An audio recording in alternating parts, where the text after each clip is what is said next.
Hello, it's 12 hours GMT. This is the Midday News.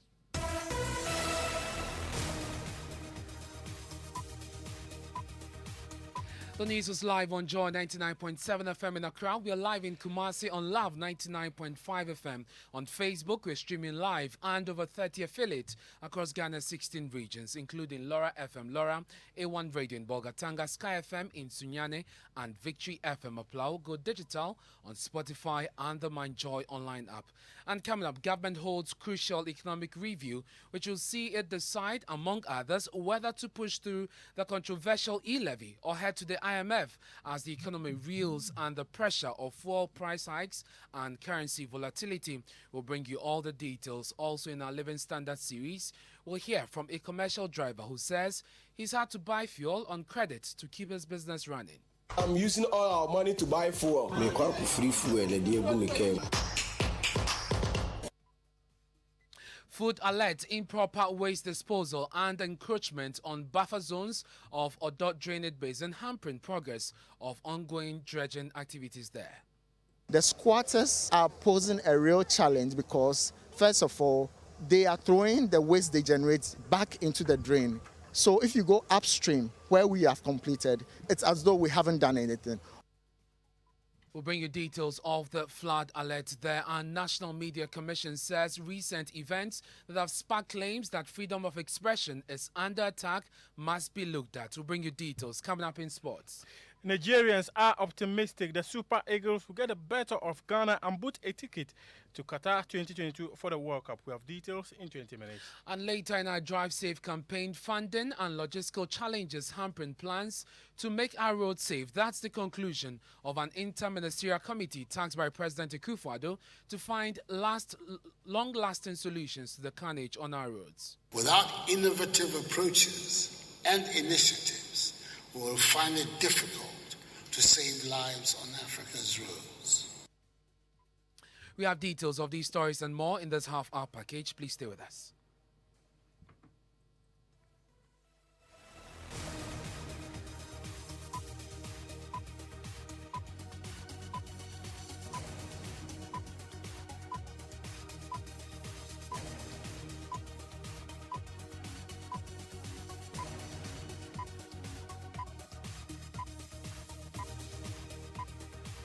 Many thanks for choosing us. This is your home of independent, fearless, and credible journalism. I'm Ernest, Manu.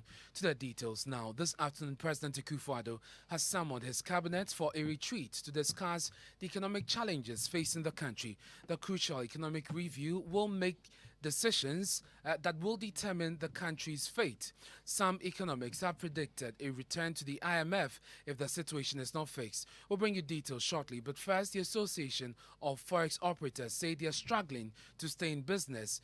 This comes in the wake of the performing cedi, of the weak cedi on the market. We'll bring you details on that and hear from them. But first, Elton Brobe joins me in the studio to tell us how bad the situation has been so far. Elton, tell us about the performance of the cedi so far. So, Ernest, the cedi depreciated by 7.6% between January and February this year. The cedi has, however, depreciated by more than 16% in less than 3 months this year, spanning between January to March. This is how come you are seeing an upsurge, the cedi against the major trading currencies. Elton, thank you very much for bringing us those details. And ordinarily, you think that this will mean good business for Forex bureaus, but that's not the case. The National Treasurer of the Forex Operators Association, Hajia Shakira, tells Joy News the free fall of the cedi is fast eroding their capital. Well, it's really affecting our businesses because, first of all, it's shrinking our capital because the way the rates are going, for instance, if you buy $1 at 8 cedis and you sell at 8.1, by the time you come and buy the same dollar, you end up buying it at around 8.1 or 8.15. So we are not really making profit and it's shrinking our capital. Seriously. So mostly so. There is the supply attack because people are holding stock. They are holding their foreign currency. They don't want to come and change, thinking that it will continue going up. So definitely we are not getting dollars to buy or to sell. The only thing is we should rather get more supply of the foreign currency. And I think it is a panic area because people are panicking, thinking that the city is depreciating. That's the National Treasurer of the Forex Bureau Operators speaking to John News. So we're learning of this ministerial review ongoing to discuss major matters of the economy. Presidential correspondent Elton Brobe is still with me in the studio with some more detail on this. Elton, even though this is dubbed a ministerial review, we know that some MPs are in attendance. So from what we are picking, all MPs will be attending this meeting as well. This meeting will also be attended by the leadership of the governing New Patriotic Party, so possibly talking about the chairman, the secretary, and other leading members of the party. So you have almost the entire government meeting this weekend at PDRC to take a look at the economy. What exactly is on the table?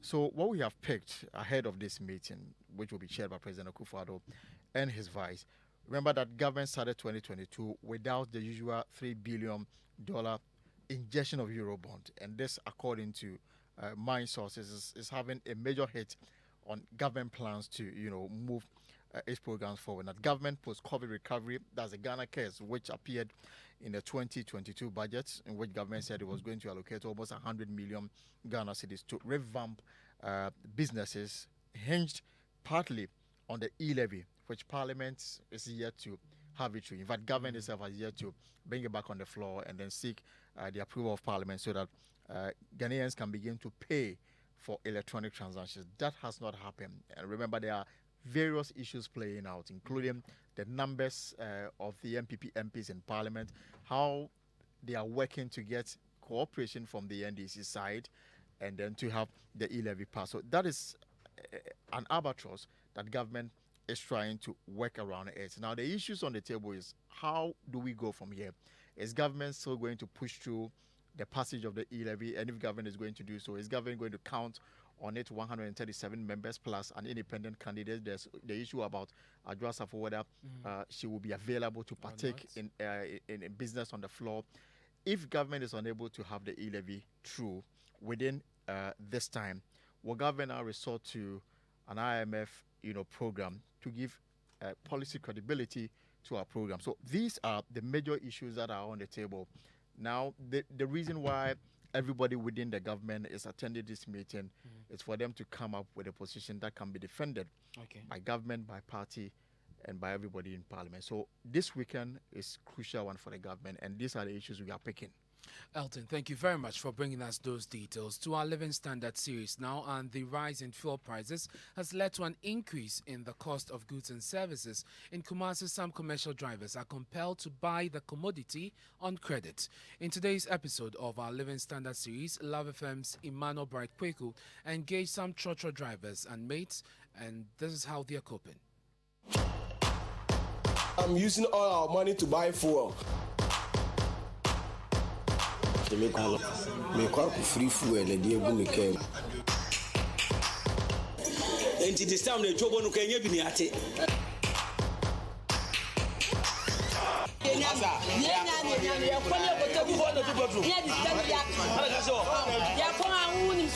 The increased value of fuel on the market adversely affects people's livelihoods. Anoche, a commercial trotro driver at Eija, is worried about the rising and instability in fuel prices. He's among some drivers buying fuel on credit.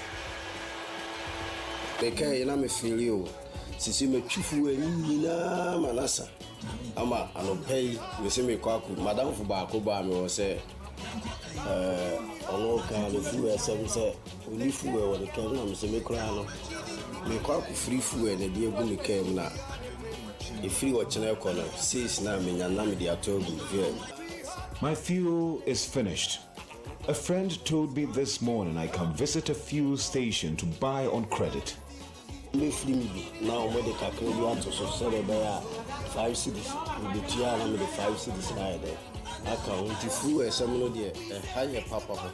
And when you 1.5 in Kodidi, none of the end. And a Zenica, it's a car sale.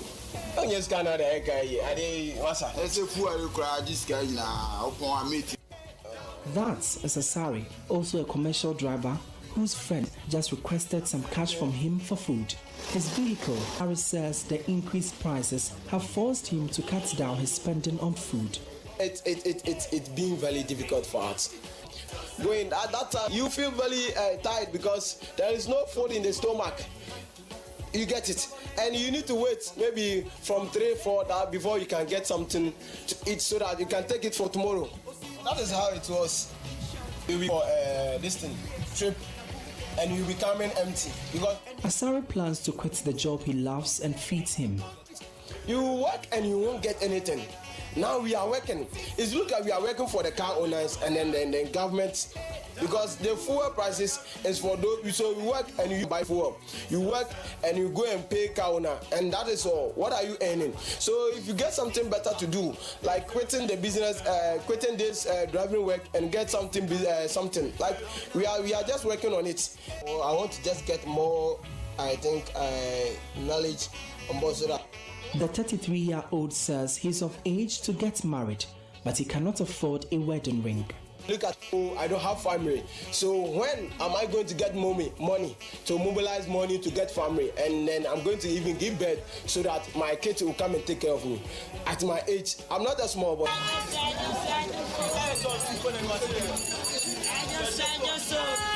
Angela and Priscilla are two ladies working as bus conductors, popularly known as trotro mates at Tech Junction. Priscilla, a senior high school graduate, worked as a teacher before venturing the transport business. She earned more in the past, but not now. 80 cedis, 70 cedis. But now, because of the fuel, we don't earn anything. We only get 10 cedis, 10 cedis.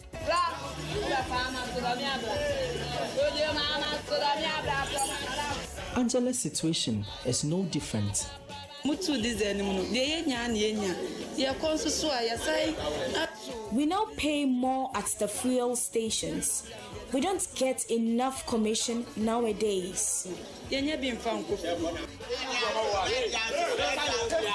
When their masters do not earn enough, these mates are disadvantaged. But they say a driver for Question Mojo Cransomo. Never know who's a woman in your own so baby. And it is time the job on Kenya Biniate.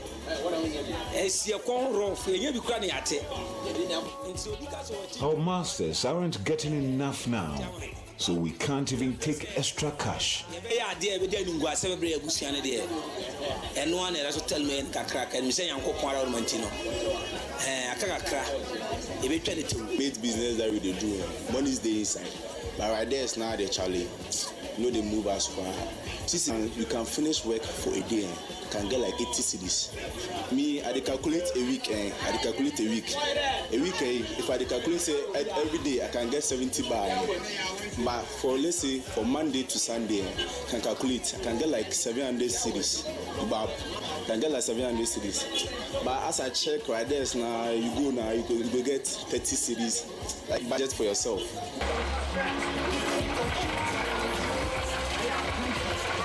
When next you join a public transport and see a trotro mate aggressively demanding the additional coins from you, the reason may not be far-fetched. That's it for our Living Standard series from Kumasi. But I've been speaking to drivers here in Accra about the increase in fuel prices. Listen. This thing is killing us. It's really killing us.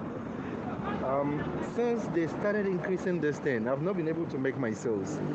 I'm doing work and pay for somebody, and for the past 2 weeks, I've not been able to pay it.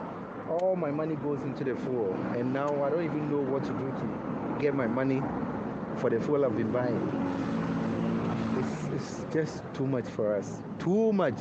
We can't do anything about it again. We just have to find ways and means, and then we will just organize ourselves and go for a strike. I think that would be the best thing. The government doesn't listen to us unless we put on a strike. So that's my opinion. I've heard that you want to go on strike. Yeah. Is that why? Is that the reason? That's it. We have to, because how can we buy a fuel for 10 liter, a liter for 10 cedis?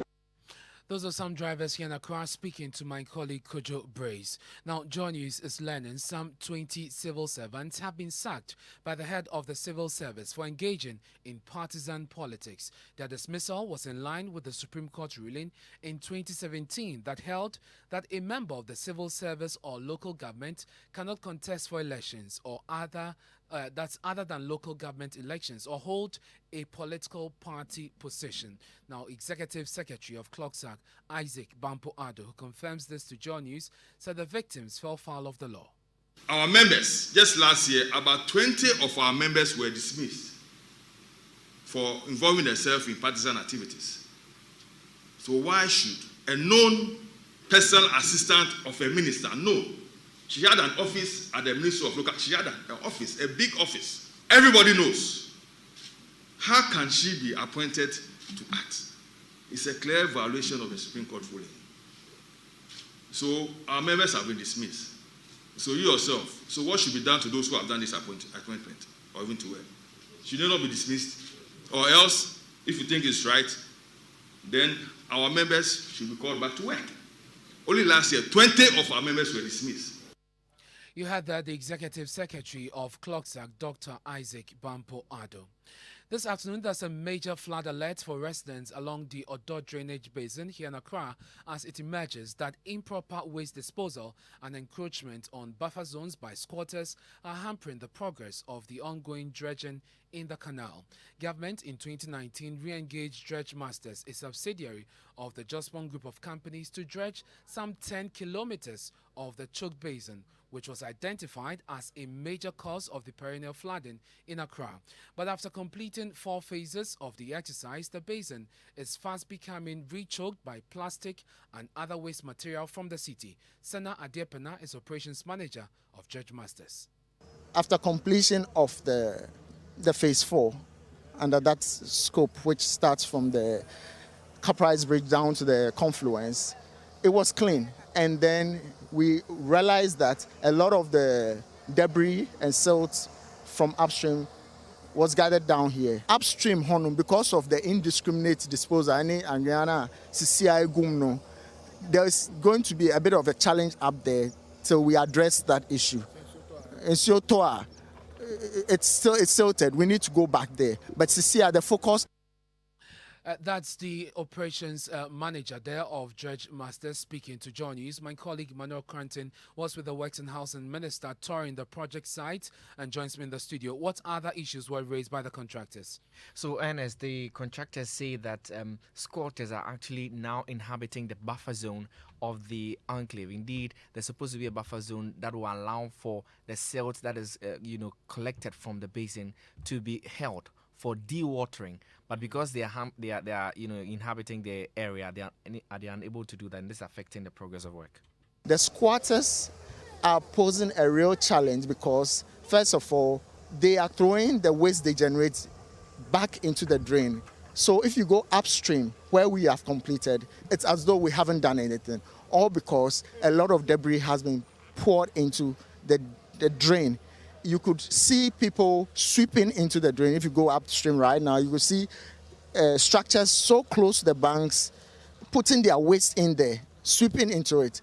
At the same time, the access for equipment to enable us carry out this maintenance dredging activity, it's hampered. I mean, they restrict our movement and slow down operations so much that they risk damaging their own equipment or the lives of people when the equipment are too close to, ideally you not to have people around the equipment or.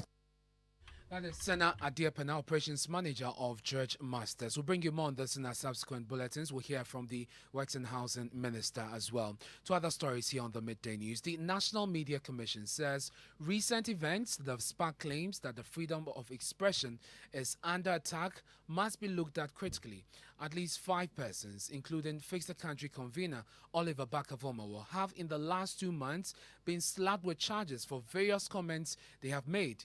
Executive Secretary of the NMC, George Sapon, says these cases are events that are different in nature and cannot be lumped together for such analysis. He's been speaking at a Ghana Institute of Journalism Forum on freedom of expression. The head of communication studies at GIJ, Dr. Ebo Afol, is meanwhile calling for changes to Ghana's laws to take away the power to issue authorization licenses from the National Communications Authority.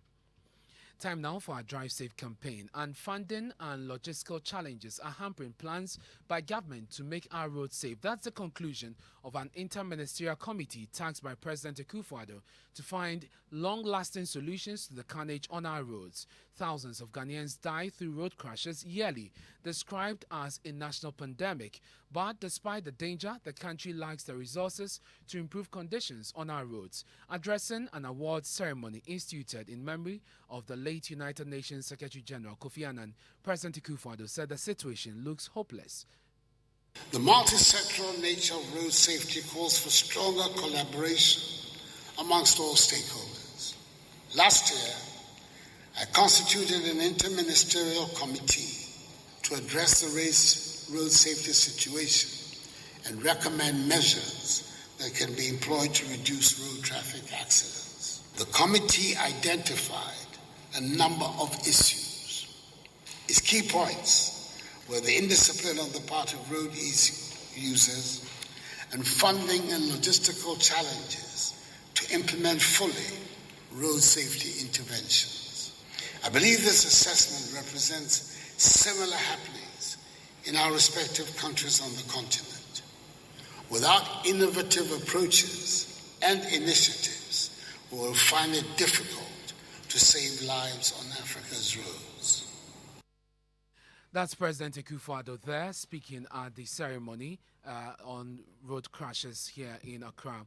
And of course, he's been speaking about plans by government to deal with this in the long term. After the Interministerial Committee submitted its report, he's also called on the police to adapt innovative ways to deal with traffic infractions. Indiscipline and disrespect for road regulations, particularly in relation to travel speeds, driving under the influence of alcohol and drugs, wearing of seatbelts, and overtaking without due care for other vehicles need to be addressed to bring down traffic injuries and fatalities. Government remains committed to bringing reforms in the area of legislation, institutional and logistical capacity to help reverse the trend of death and injuries on our roads. The National Road Safety Authority says it has started steps to implement the Interministerial Committee's report. Here's Director of Planning and Programs at the authority, David Adontin. You have not heard the National Road Safety Authority or the police talking about road safety and the need for us to act, then the time is now. Individually, we are all coming around the table with a vaccine. Because I said a vaccine because when COVID came and we all dedicated ourselves in various ways to fight it, we fought it. And now, even though it is not eradicated, we see some reduction in terms of the rate of infections. It is the same way we are advocating that let us meet these statistics squarely. In any case, if you compare last year, which is 2,589 deaths, added to this year, we've already passed 3,000 deaths. So which one would you want to dedicate resources, energy, and efforts to fight it? We are not recognizing the effect of accidents because it's been there with us for a very long time. We appear to be taking that it is normal, but it is not. David Osafo-Adontin is Director of Planning and Programs at the Road Safety Authority. You're listening to the Midday News. You're on Joy 99.7 FM. We're taking a break. On Where 10, we'll bring you the latest in sport and the Joy Clean Ghana campaign. Yes, you are not listening. I say you are standing in front of the person. You are not listening to what she's saying. So you tell me what she's saying. Madam, Tobu, why? Why? This bulletin is live in the Volta region on Jubilee Radio Kata, Volta Premier and Kekali Radio in Ho, Lolonyo FM in Hohoi, Pando FM in Pando, Fafa Radio in Joje, Radio Hogba in Angloga, Klenam Radio Bato, Victory FM Aflao. In the eastern region, we're on K Poly Radio in Kofrodia. In the northern region, we're on Bishara Radio, Radio 123 and Radio Justice in Tamale. And in Savannah region, we're on Inkelege FM in Bole. In the upper east region, we're live on A1 Radio and Dreams FM in Bogatanga and Radio Fumbese in Fumbese. In Upper West, we're live on Radio Sonmale in Wa, Radio Freed in Nandom, Radio Wa in Wa, and Bolu FM in Bolu. In the Bono East region, we're on Gaskia FM in Techiman. In Bono region, we're on Sky FM and Parrot FM in Sunyai. Central region, we're live on ATL FM in Cape Coast. And in the Western region, we're on Radio Max in Takrady. Thanks for staying with us here on the Midday News on Joy99.7 FM with me, Ernest. Time now for sports. Muftau is here with the latest. And we are still talking World Cup football as Nigeria Football Federation media officer Ayo Olu Ebidapo has expressed his side's optimism towards the clash between Ghana and Nigeria despite a change of venue. He says the Nigerian community is very confident they will qualify for the World Cup in Qatar. Things have changed. It's not the same again, so it's going to be an interesting encounter. One of the biggest in the playoffs we're going to be having for the run-up to the 2022 Qatar World Cup. And I'm sure a lot of people are looking forward to this clash. It's going to be an interesting clash, and it can go either way. In Nigeria, in Abuja, Lagos, Port Harcourt, Kaduna, Kano, everybody is very, very optimistic, especially with the kind of array of stars like Nigerian team parade at the moment compared to their Ghanaian counterparts. I'm not saying, Ghana does not possess the superstars. Of course, you can't take it away from, the lineup that we're going to be having from the Black Stars. And that is the media officer for the Nigeria Football Federation.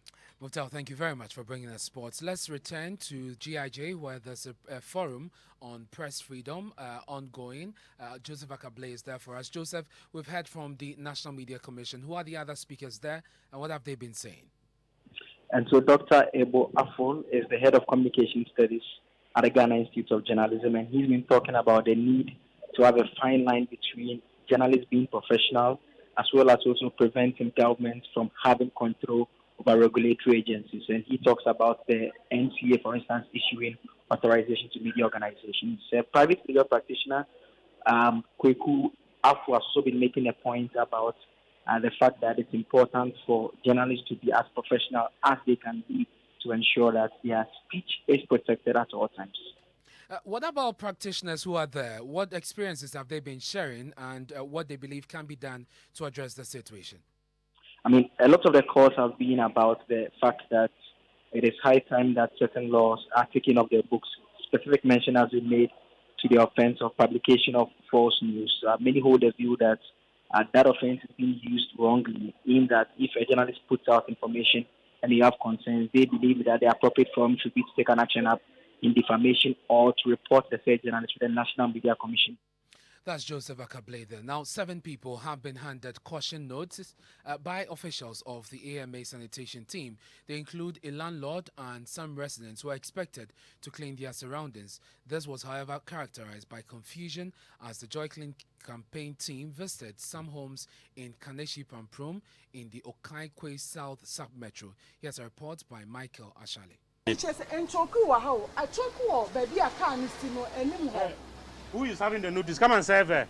Come and serve her. We will take you to court so that you will be doing it every day. After paying to court, every day you will do it. Confusion at Kaneshi Pamprum Wednesday morning as officials of the Accra Metropolitan Assembly went about enforcing the Operation Clean Your Frontage bylaws. There is still opposition to the regulation, which requires that owners and occupants of buildings ensure a clean frontage. Yeah, at Kaneshi here. If you stay here, you move. I am telling you. Fine. You don't live here. You don't live here. The problem that we are going through here because of this building. 2 weeks time, we are coming back to these premises, and if you come and you've not started anything straight, we are taking you to court.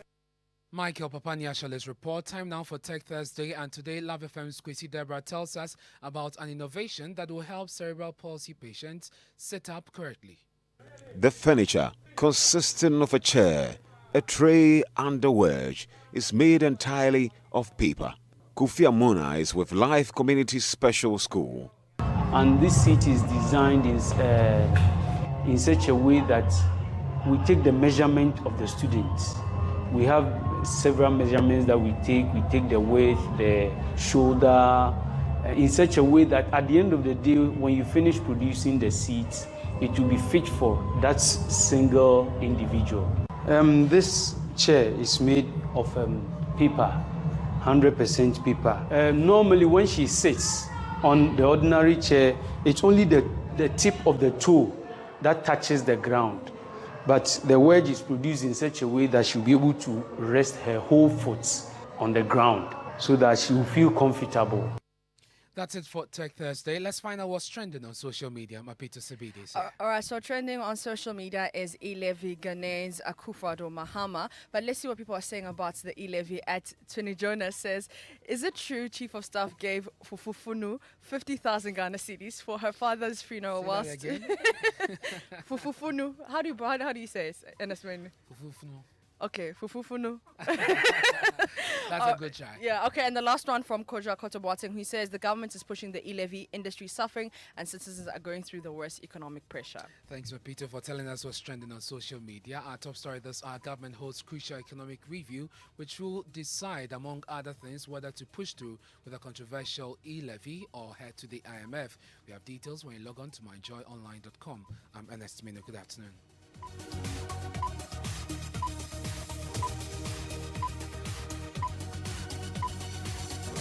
Hello, please, am I speaking to Miss Joanna Kuma? Yes, please. My name is Philip and I'm calling from MTN.